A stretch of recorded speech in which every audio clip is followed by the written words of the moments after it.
Hello friends, I hope कि आप अच्छे होंगे और अपने के V S T G T W E की प्रिपरेशन स्टार्ट कर दिए होंगे। देखिए, उसी के V S T G T W E का प्रीवियस ईयर क्वेश्चन पेपर हम लोग सॉल्व कर रहे हैं। 2018 का ये क्वेश्चन पेपर है और इसमें हम लोग ऑलरेडी 6 एपिसोड कर चुके हैं और आज हमारा ये 7वां एपिसोड है। इसमें हम लोग टेक वाले पार्ट को अब डील कर रहे हैं, टेक्निकल वाले, ठीक है। और ये बेसिकली इलेक्ट्रिकल और इलेक्ट्रॉनिक्स वालों के लिए है, उन्हीं का जो डिसिप्लिन वाला सब्जेक्ट है उसी को सॉल्व कर रहे हैं। तो इस एपिसोड में जो हमारा क्वेश्चन रहने वाला है वो 81st से, अब तक हमने 80 क्वेश्चंस ऑलरेडी डील कर लिए हैं। तो आज का जो मेरा पहला क्वेश्चन है वो 81st है। इसमें हमसे क्या पूछा गया था, the non linear distortion with negative feedback is given as. यहाँ पे हमको non linear distortion with negative feedback दिया गया था, ठीक है। तो अगर मैं इसको पूरा डिराइव करूँ तो काफ़ी टाइम लग जाएगा, जो कि आप देखना पसंद नहीं करते हो, आप स्किप करके चले जाते हो। तो मजबूरी है कि इसको पूरा डिराइव ना करके मैं आपको बता देता हूँ थोड़ा बहुत ऊपर ऊपर से। देखिए क्या होता है कि जैसे आपने कंट्रोल सिस्टम में भी देखा होगा, यहाँ पे अगर ये कोई गेन है, ठीक है, ये एम्पलीफायर है, ठीक है, एम्पलीफायर, और इसका ये गेन है। यहाँ पे अगर हम इनपुट देते हैं और यहाँ पे अगर हम आउटपुट लेते हैं तो हमारा simply transfer function V output upon V S is equals to A हो जाता है। लेकिन यदि यहाँ पर हम क्या कर दें, एक फीडबैक दे दें, ठीक है, फीडबैक अगर दे दें और फीडबैक यहाँ पे नेगेटिव यदि हो, ठीक है, नेगेटिव नेगेटिव का मतलब कि यहाँ पे अगर मैं कोई समर लगाता हूँ तो यहाँ पे माइनस और यहाँ पे प्लस। तो अब क्या होता है कि हमारा जो यहाँ पे बीटा है, ठीक है, बीटा हमारा जो ट्रांसफर फंक्शन बन के आता है वो क्या हो जाता है, V output upon V input is equals to A upon 1 plus A beta, ठीक है। वहीं अगर पॉजिटिव फीडबैक होता तो यहाँ पे माइनस हो जाता। ये हो गया। उसके बाद यदि इसमें कोई अगर हम नॉन लीनियर डिस्टॉर्शन देखें तो उसको हम लोग कैसे रिप्रेजेंट करते हैं, let us suppose that D से, ठीक है। मैं ऊपर ऊपर से बस बता रहा हूँ, इसको पूरा डिराइव भी कर सकते हैं ए प्लस डी से। तो यहाँ पे बस सिंपली क्या हो जाता है, एक डी एक्स्ट्रा आ जाता है, 1 प्लस ए बीटा। तो ये जो हमारा होता है यही हमारा क्या होता है, नॉन लीनियर डिस्टॉर्शन होता है नेगेटिव फीडबैक के लिए। तो इसका जो सही आंसर हो जाएगा वो दूसरा वाला हो जाएगा, D upon 1 plus A beta, ठीक है। तो चलिए अपने अगले क्वेश्चन पे बढ़ते हैं। अगला क्वेश्चन है हमारा, the visible LED are made of a material having energy band gap. तो एलईडीज जिन मटेरियल्स बने होते हैं उनकी एनर्जी बैंड गैप कितनी होती है। तो एक्चुअली मैं यदि बताऊं तो वो लगभग 1.8 इलेक्ट्रॉन वोल्ट से 3 इलेक्ट्रॉन वोल्ट तक होता है। तो इसका जो सही ऑप्शन हो जाना चाहिए कि लार्जर दैन 1.8 इलेक्ट्रॉन वोल्ट, ठीक है, क्योंकि 1.8 इलेक्ट्रॉन वोल्ट से 3 इलेक्ट्रॉन वोल्ट चाहिए होता है अगर आप एलईडी के लिए मटेरियल बना रहे हो। तो उसकी जो एनर्जी बैंड गैप होनी चाहिए वो इससे ज़्यादा होना चाहिए, 1.8 इलेक्ट्रॉन वोल्ट से। ओके, चलते हैं अगले क्वेश्चन पे। अगला क्वेश्चन हमारा, A Norton equivalent circuit consists of a 100 microampere current source in parallel with a 10 kilo ohm resistance. If this is converted into a Thevenin equivalent, how much is VTS? देखिए कभी कभी काफ़ी easy question भी पूछ दे रहा है। तो question का लेवल मैंने पहले ही बता दिया कि इजी टू मतलब कि मॉडरेट है, ठीक है, मॉडरेट टू टफ कह सकते हैं। काफ़ी सारे क्वेश्चन इसमें अच्छे भी आए हुए हैं। अब यहाँ पे 100 माइक्रो एम्पियर दिया है और यहाँ पे 10 किलो ओम दिया है नॉर्टन में। तो सोर्स कन्वर्जन का खेल है इसमें। यहाँ पे क्या करना है हमको, बस सिंपली यहाँ पे अगर हम नॉर्टन वाला इक्विवेलेंट सर्किट दिखा दें तो कुछ ऐसा है, 10 किलो ओम और यहाँ पे है 100 माइक्रो एम्पियर। और इसी को यदि हम सोर्स कन्वर्जन कर दें तो ये किस में, थेवेनिन में बदल जाएगा। और थेवेनिन नॉर्टन कुछ होता नहीं है। अगर आपको सर्किट सॉल्व करना हो तो थेवेनिन नॉर्टन में देखो, डायरेक्ट जो भी मेथड है उससे कर दो। लेकिन जब थ्योरेटिकल पूछेगा तो थेवेनिन नॉर्टन पता होना चाहिए। अब यहाँ पे जब इसका मल्टीप्लाई कर देंगे 10 इंटू 100 का तो क्या हो जाएगा, यहाँ पे ये सीधा सीधा 1 वोल्ट हो जाएगा और ये हमारा उतना ही रह जाता है 10 किलो ओम। थेवेनिन इक्विवेलेंट या फिर नॉर्टन इक्विवेलेंट रेजिस्टेंस का सेम होता है, आपको पता ही होगा। तो 1 वोल्ट हो जाएगा सिंपली हमारा जो VTH है। तो VTH हमारा कितना हो जाएगा, ये तीसरा वाला ऑप्शन क्या हो जाएगा, इसका करेक्ट हो जाएगा, पहला गलत है। आगे बढ़ जाते हैं।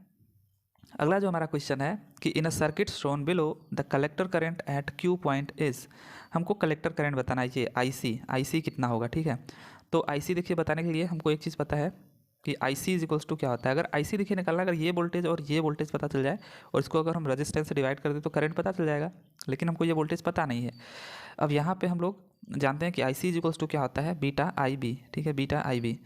अब यहाँ पे आई बी यदि पता चल जाए तो हम आराम से बता सकते हैं कि क्या होगा आई सी। देखिए आई बी हमारा यहाँ पे है और ये आई बी निकालने के लिए हमको देखना है कि इसमें कौन सी करंट फ्लो हो रही है, यहाँ से आर बी से। तो आर बी से जो करंट फ्लो हो रही है वो भी आई बी ही है। क्यों, क्योंकि ये आई बी आकर के डायरेक्ट इधर चली जा रही है, ऐसे और ऐसे और ऐसे, ठीक है, ऐसे आ रही है पूरी आई बी। अब आप कहोगे कि आई बी इधर भी तो जा सकती है, इधर नहीं जाएगी क्योंकि हम लोग डीसी बाइसिंग से पहले चेक करते हैं कि क्या है हमारा, ठीक है, अल्फ़ा बीटा और इन सब चीज़ों को पता करने के लिए आईसी वगैरह को, तो पहले हम डीसी बाइसिंग करते हैं। और डीसी बाइसिंग एक्चुअली क्या होता है कि हम लोग पहले डीसी करंट से चेक करते हैं। तो यहाँ पे जो कैपेसिटर लगा है डीसी के केस में आपको पता है कि फ्रीक्वेंसी 0 होती है, तो 1/j ओमेगा सी से ओमेगा यहाँ पे जो फ्रीक्वेंसी होती है 2πf, वो अगर 0 हो गई तो ओवरऑल जो इम्पीडेंस होगा वो इनफाइनाइट हो जाएगा। इससे ये हमारा सर्किट ओपन की तरफ बिहेव करेगा क्योंकि यहाँ कैपेसिटर है, तो इधर तो करंट जाने का सवाल ही नहीं उठता, सारा का सारा करंट इधर ही जाएगा, ठीक है। तो इसमें आपको बस केवीएल लगा देना है। अब केवीएल कैसे लगाएं, यहाँ पे हमारा वीसीसी है तो हमने वीसीसी लिख दिया, यहाँ पे नीचे आए तो माइनस IBRB लिख दिया, ठीक है, IBRB यहाँ से नीचे आए तो, अब यहाँ से आए तो यहाँ पे हमको VBE दिख रहा है, प्लस और माइनस है तो पोलरिटी यहाँ पे माइनस VBE लिख दिया हमने, और लास्ट में नीचे ग्राउंड में चला गया तो 0। अब यहाँ से अगर हमको IB पता करना है तो इस चीज़ को अगर हम इस साइड लेके जाएँ तो प्लस हो जाएगा, तो IB इज इक्वल्स टू क्या हो जाएगा, this VCC minus VBE, VCC minus VBE और टोटल के डिवाइड बाई ये हमारा जो RB है, ठीक है, RB। और IB अब हमको पता चल क्या है IB, अब हमको IC बताना था, तो IC में अगर हम बीटा का मल्टीप्लाई कर दें यहाँ पे तो काम बन जाएगा।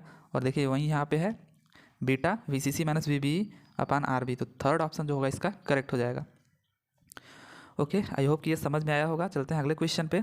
अगला क्वेश्चन है हमारा 85 नंबर का कि in push pull amplifier there occurs cancellation of. देखिए फिर से ये एम्पलीफायर पुश पुल हो गया, जितने भी मतलब ये हमारे ए बी और सी क्लास सी ये सब हैं, काफ़ी इंपॉर्टेंट है। अब तक ये तीसरा क्वेश्चन देखिए हम पढ़ रहे हैं, अब तक जितना कर रहे हैं। तो इसमें push pull amplifier there occurs cancellation of, इसका जो आंसर हो जाएगा इवन ऑर्डर हार्मोनिक्स को, ठीक है, इवन ऑर्डर हार्मोनिक्स को कैंसिलेशन करते हैं, तो इसका आंसर फर्स्ट वाला हो जाएगा। अगले क्वेश्चन की तरफ बढ़ते हैं। अगला क्वेश्चन हमारा 86 नंबर का है कि in the DIAC the break down voltages are related with the following equation. तो डायक में जो ब्रेक डाउन वोल्टेज होता है वो क्या होता है हमारा, simply VBR1 is equals to VBR2 plus minus 0.1 VBR2।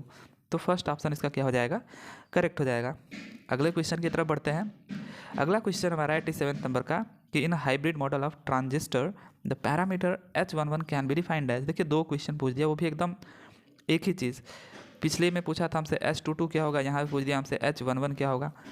तो आपको 2 पोर्ट नेटवर्क से देखिए दो क्वेश्चन मिल गया, और वो भी कितना इजी है। यहाँ पे मैंने आपको बताया था कि Z पैरामीटर जो होता है उसका क्या होता है V1 V2, और Y पैरामीटर का मैंने आपको बताया था कि I1 और I2। तो जो Z पैरामीटर में V1 होता है और Y पैरामीटर का I2, इसी को लेकर के हम हाइब्रिड पैरामीटर बना देते हैं। तो हाइब्रिड पैरामीटर में क्या होता है V1 और I2, बचा हमारा क्या I1 और V2। 2 वाला हमेशा लास्ट में रहना चाहिए, ध्यान देना है, ठीक है। और यहाँ पे I1, अब यहाँ पे हम लोग क्या लिख सकते हैं H11, H12 और H21 और H22। अब देखिए हमको क्या चाहिए, यहाँ पे प्लस, ठीक है, हमको ये H11 चाहिए। H11 को पता करने के लिए अगर सपोज करो हमने 2 पोर्ट नेटवर्क में क्या कर दिया, जो V2 हमारा यहाँ पे जो आउटपुट है उसको हम शॉर्ट कर देते हैं, तो यहाँ पे जो वोल्टेज V2 होगी वो 0 हो जाएगी, और यहाँ पे V1 है और ये I1 है, ठीक है। तो अगर शॉर्ट कर दिया हमने यहाँ पे आउटपुट को तो V2 0 हो जाएगी। अगर ये V2 0 हो गया तो हमारे पास केवल यही इतना बचेगा, और यहाँ से H11 क्या आ जाएगा हमारे पास, H11 V1 अपान I1 आ जाएगा। और कब, जब V2 क्या हो हमारा 0 हो, तो इसका मतलब ये V1 अपान I1 क्या बना रहा है, रेजिस्टेंस। कौन सा रेजिस्टेंस, देखिए V1 और I1 इनपुट वाला रेजिस्टेंस बना रहे हैं, तो इसका सही आंसर क्या हो जाएगा, input resistance with output short circuited, ठीक है। तो काफ़ी इजी था, तो इसका पहला वाला आंसर क्या हो जाएगा, करेक्ट हो जाएगा। चलते हैं अगले क्वेश्चन पे। अगला है हमारा 88 नंबर का, the collector current in a class C amplifier. तो कलेक्टर करंट देखिए फिर से क्लास C एम्पलीफायर आया, चौथा क्वेश्चन या पांचवा क्वेश्चन अब तक जा रहा है होने, तो कितना इंपॉर्टेंट है ये। तो क्लास C एम्पलीफायर में बोल रहा है द कलेक्टर करंट क्या होता है।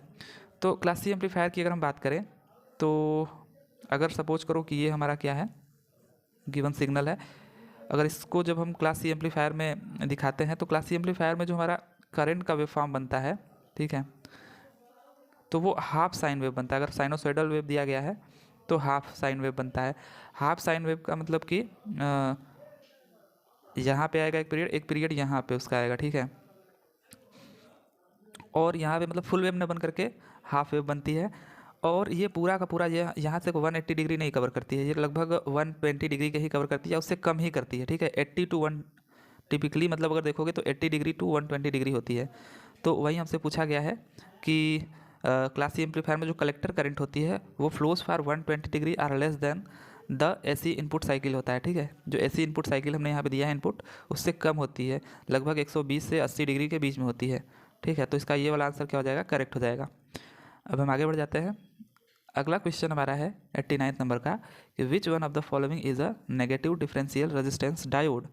तो जो नेगेटिव डिफरेंशियल रेजिस्टेंस डायोड होता है ये बेसिकली क्या होता है, टनल डायोड होता है, ठीक है, टनल डायोड।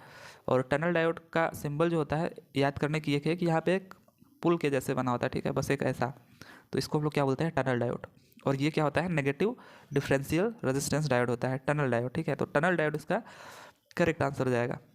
अगला क्वेश्चन है हमारा कि in reverse bias region the reverse current of a silicon diode doubles for every.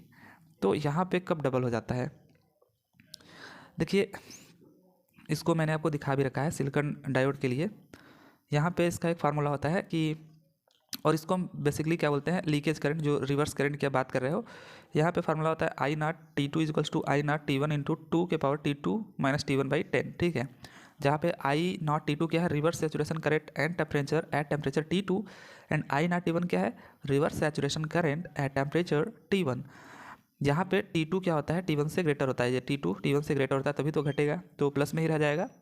और फॉर अगर हम यहाँ पे देखिए क्या करें, T2 माइनस T1 को क्या कर दें, T2 माइनस T1 को अगर 10 के इक्वल रख दें, ठीक है, 10 डिग्री के, तो क्या होगा, आई नाट जो T2 है हमारा, I naught T2 is equals to I naught T1, I naught T1 यहाँ पे इंटू 2 के पावर में, यहाँ पे क्या हो जाएगा, T2 माइनस T1 10 है तो ये 10 हो जाएगा, और 10/10 1 हो जाएगा। इसका मतलब ये देख रहे हैं आप कि जो हमारा आई नॉट T2 है, जिसको हम reverse saturation current at temperature T2 बोल रहे हैं, वो डबल हो जाएगा, मतलब दुगुना हो जाएगा। Reverse saturation current at temperature T1 का दुगुना हो जाएगा। इसका मतलब हर 10 डिग्री सेंटीग्रेड पे जो लीकेज करंट है या फिर रिवर्स सैचुरेशन करंट है एट टेम्परेचर T2 वो क्या हो जाएगा, दुगुना हो जाएगा एट टेम्परेचर T1 के। तो हम लोग यहाँ पे बोल सकते हैं कि कब डबल होगा ये, तो फॉर एवरी 10 डिग्री सेंटीग्रेड। तो चौथा वाला ऑप्शन क्या हो जाएगा, इसका करेक्ट हो जाएगा, ठीक है। और वहीं यदि पूछ दे कि 1 डिग्री सेंटीग्रेड अगर आप टेम्परेचर इंक्रीज करते हो तो पर डिग्री सेंटीग्रेड ये 7% का इंक्रीज होगा, ठीक है। आई नाट में 7% का चेंज होगा, वो भी इंक्रीज होगा, ठीक है। तो आई होप कि आपको ये समझ में आया होगा। तो चलिए फिर मिलते हैं अब नेक्स्ट वीडियो में इसी तरह के क्वेश्चंस के साथ प्रीवियस ईयर के।